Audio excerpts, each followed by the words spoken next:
Welcome to Islamic Life Coach School Podcast. Apply tools that you learn in this podcast and your life will be unrecognizably successful.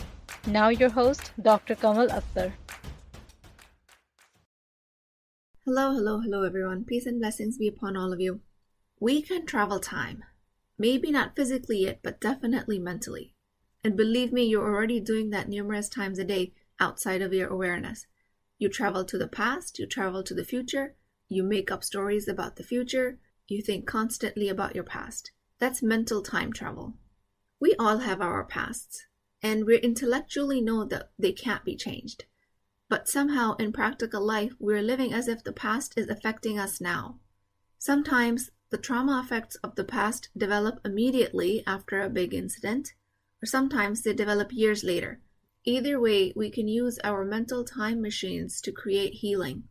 Because if there's any way to break generational patterns of colonialism, oppression, and trauma, it is through your own healing as a Muslim woman, and you deserve it. So in this podcast, we're going to be talking a lot about changing the past, and that has to do with you reframing what you think about your past. In positive psychology, there are a lot of terms that get thrown around like reframing, growth mindset, post-traumatic growth. And okay, great, all of that is good. But what do we exactly mean by that? Depending on your familiarity with the language of positive psychology, what is it that I'm actually being asked to do? And this was where my dilemma lied. And I consider myself to be an adequately intelligent human being. Alhamdulillah. But I could not make sense of what is up and what is down. In this world of head-spinning self-help books, positive psychology, who to believe?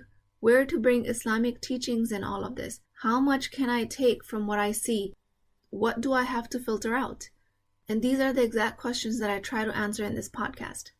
Behind reframing the past, which means that we're trying to change our relationship with the past, lies a need to create a different perspective through changing our thoughts. Your past is your circumstance, and every second of your past can be thought about in a different frame of mind.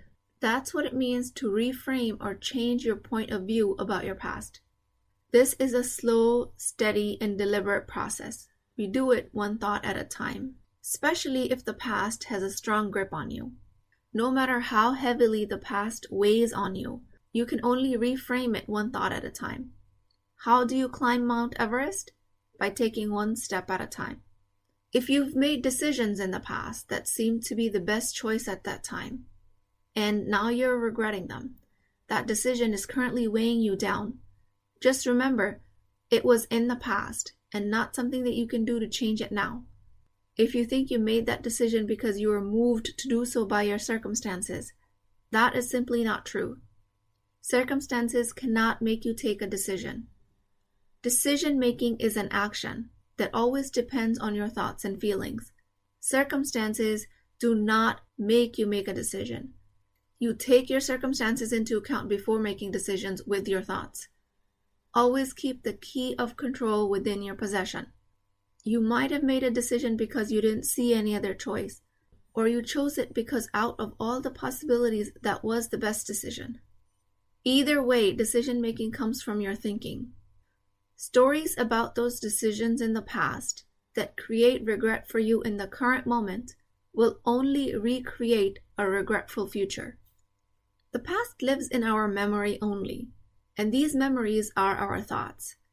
If the language of this thought is, I couldn't become a doctor because I didn't have equal opportunity in my country, or because my family only preferred higher education for boys rather than girls, this language will keep you hostage of your past, thus effectively creating the same future, a future where you're hostage to your circumstance. But in the future, you might be imprisoned by a different circumstance. It might be a marriage, a dead-end job.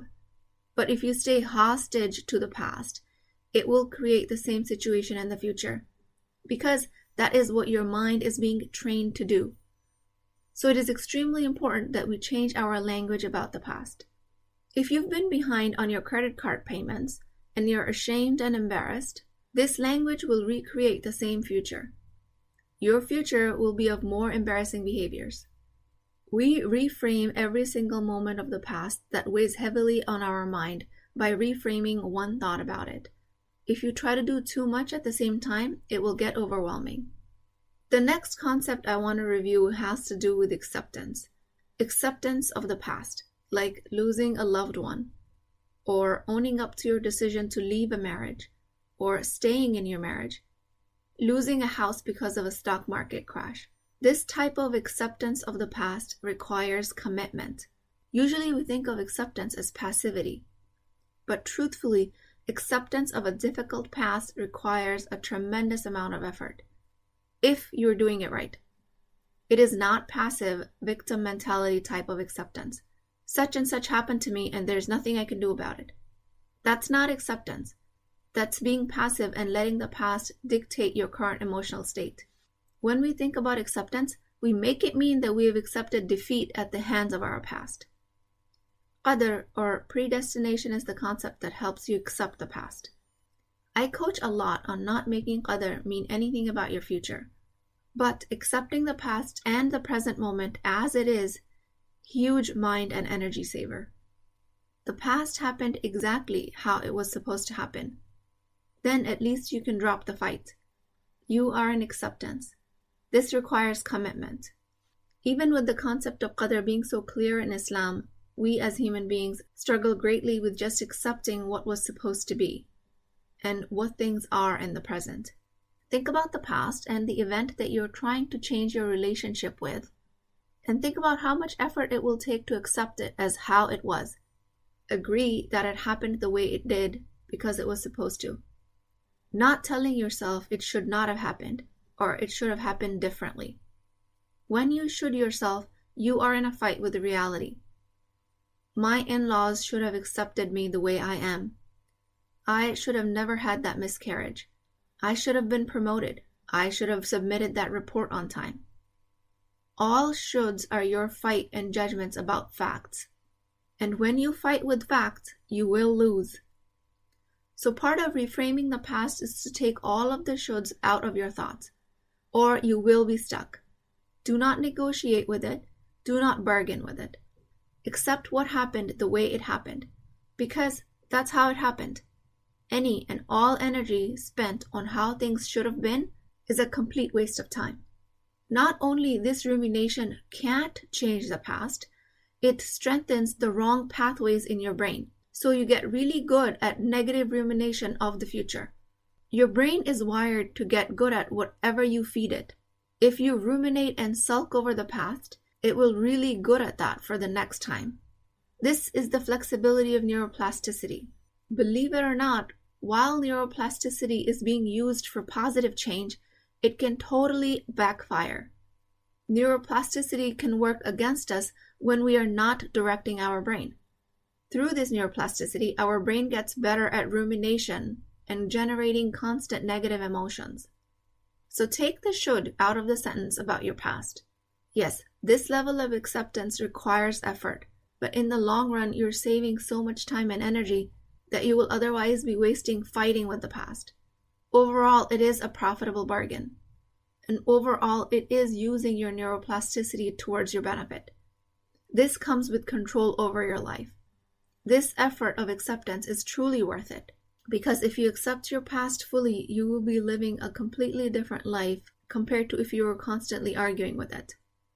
Essentially, what I'm asking you to do here is accept your circumstance, accept all the facts in your life. Accept that my family of 4 siblings lived in a 1-bedroom apartment. What people think I'm saying is that they have to accept that they were a poor family, or family of modest means, or accept that you were coming from limited resources. No, those are your thoughts. Accepting those will mean that you are in passivity. Reframing is about giving yourself a different language about your past, meaning improving the quality of your thoughts about your past. You cannot change that you shared a bedroom with your whole family. That is what you have to accept. You do not have to accept your thoughts about your living situation. Like, it was a difficult life to live. Now I have to hustle so I can live a better lifestyle than that. Higher quality thoughts would be, it happened exactly like how it was supposed to. My life has been my perfectly written novel. It gave me the people skill that I have today. It taught me empathy. This is reframing. If none of these substitute thoughts ring true to you, that's fine. The work involves finding your own. So far, I've given you a pretty easy concept. I've pretty much gone along the lines of CTFAR, circumstances, thoughts, feelings, actions, and results. If you accept the pure circumstance, not the thought, that is when you are in true acceptance. The work is around reframing and improving the quality of your thoughts about the past. For example, circumstance: father passed away when I was 10 years old. Thought: I had to become an adult of the family in my childhood. Feeling: resentment. Action: I perform all of the duties as an older sibling, but I hold grudges against this circumstance. My brain gathers more evidence how I'm always sacrificing myself for others. Out of this resentment, I don't speak out of my own desires and deny myself my own simple life pleasures. I create codependency, and the result is I'm still the only adult everyone relies on, and the cycle perpetuates. Notice how the result is tied to the thought. You are currently acting as the only reliable adult in your household because of the thought that you had to become an adult in your childhood. This has nothing to do with the circumstance of your father passing away when you were 10 years old. If you reframe your thoughts that you did as best as you could in that time, and you don't have to continue to rely on that same mentality, you can create a different result, a different future. Your acceptance that your father passed away requires effort. It's not pretty. It comes with painful feelings, but it has to be done. Your acceptance that you had to become an adult is passivity. That requires no effort. That's default. Maybe you had to become an adult. Maybe you did it because it was the right thing to do. Maybe you did it for the survival of the family. Maybe you were forced by internal or external forces. But that decision is in the past now. What you think about that decision now is how you will break the cycle of self-martyrdom. What you have available to you instead is, I did what I had to do to ensure safety of my loved ones. But now I can take care of myself. I can prioritize myself and others. My empathy and willingness to support my siblings is my greatest strength. I will use the lessons learned in my life as skills in the future. We are changing the past one thought at a time. So I will say again, this CTFR formula is simple enough, and with these many examples, I hope one of them rings true to you. And I have given you guys this model multiple times. You can use it any time to rewrite your past. I even give you a free download at islamiclifecoachschool.com/free for you to do this exercise on your own. But now what I'm about to say will totally rattle your mind. So now for a truly mind-bending exercise. Are you guys ready? Can you accept that everything you have in your life currently is because you chose it in the past? You created your life as you're living now. Reason why you're over your ideal weight is because you're not willing to accept what it takes to be thinner. Reason why you're in a toxic relationship now is because you haven't released the toxic relationship from your past. You're not willing to accept the effort it takes to release that. Or on a deeper level, because you have not released a toxic relationship with yourself. If you're not actively changing something in your life, you are creating it. Remember, the more you repeat something, the better your brain gets at it. If you're considering yourself unworthy of respect, meaning you're in a toxic relationship with yourself, you will consider other people's toxic behavior towards yourself to be normal. You are normalizing it for your brain. So, can you accept that everything you have in life is because you have created it? And this is not about attributing us as creators in place of God, astaghfirullah. But Allah subhanahu wa ta'ala gave us this quality of creation. There are certain attributes that solely belong to Allah, like the complete oneness, and the fact that He is everlasting, and other such attributes. But there are certain qualities that He allowed humans to share. One of them is our ability to create something new from things that have already been created by Him. Willingness to accept that everything you have in life is because you created it. That requires effort. You have to use your mental time machine to move backwards and forwards in time and reimagine it. Because what you've created so far is a life that is a result of you not accepting your past. This life that you are living, that you're constantly in a fight with, is because you have not changed your relationship with the past.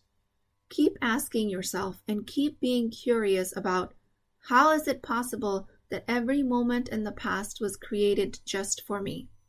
How was it that one event in the past has strengthened me? How has it made me the person I am today?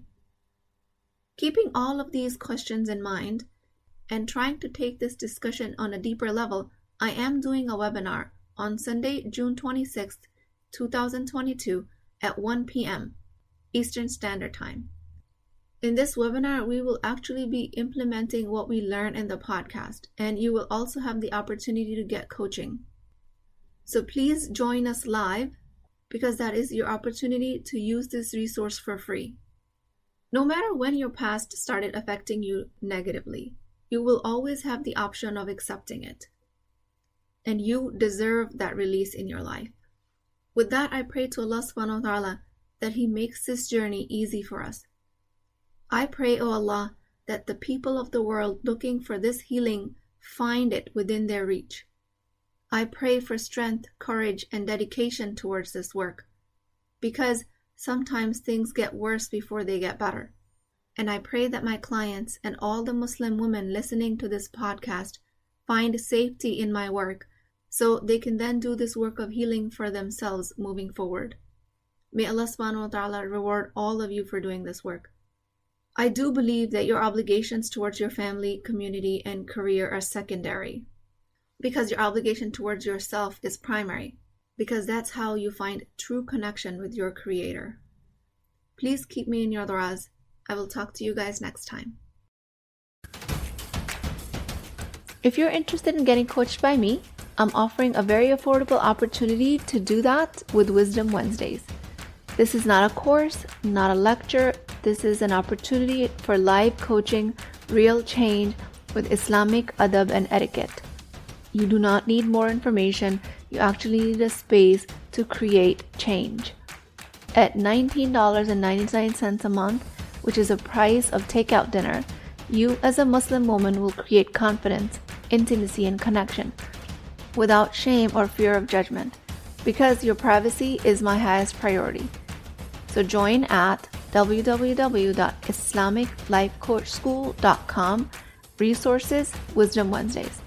I'll see you inside, inshallah.